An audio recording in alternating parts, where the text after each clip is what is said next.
আমরা অনেক সময় দেখেছি ইয়াং মহিলার ব্রেস্ট ক্যান্সার ধরা পড়লো, সে এত ভয় পেয়ে গেলো, সে ট্রিটমেন্টের জন্যই এলো না, বা তাকে এমন সাসপেক্ট করছে বায়োপসি করতে বললাম, সে বায়োপসি করালো না, তার ট্রিটমেন্টে ধরা পড়লো না। আবার সেখানেই কম্পারিজন যদি দেখি, আমার আর এক পেশেন্ট আছেন যিনি 87 ইয়ার ওল্ড।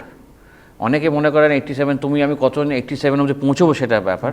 এবার যদি 87 ইয়ার ওল্ড লেডিকে আমরা দেখছি, তিনি একদম অ্যাগ্রেসিভলি এলেন, ট্রিটমেন্ট করাবো, আমি সব কিছু করবো, অনেকে আমি ব্রেস্ট কনজার্ভ করবো, মানে অনেকে মনে করেন কি বয়স বেড়ে গেলে ব্রেস্ট কনজার্ভ করে লাভ নেই, আমি সব কিছু করে চলবো।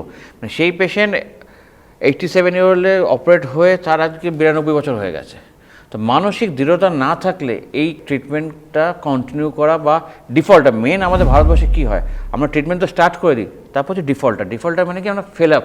আমরা যদি মেন্টালি যদি না জানি, আমরা ডিসাইড করে থাকি যে আমার সার্জারি হবে, সার্জারির পর আমাদের কেমো চলবে, রেডিয়েশন চলবে, তার একটা সাইড এফেক্ট হবে, তারপর আমাকে রেগুলার ফলো আপে থাকতে হবে। তো সেইগুলো যদি আমরা না যদি মেন্টালি আগে থেকে একটা আমরা প্ল্যান করে বা যদি মেন্টালি যদি স্ট্রং না করি, তাহলে এই ট্রিটমেন্ট সম্ভব না।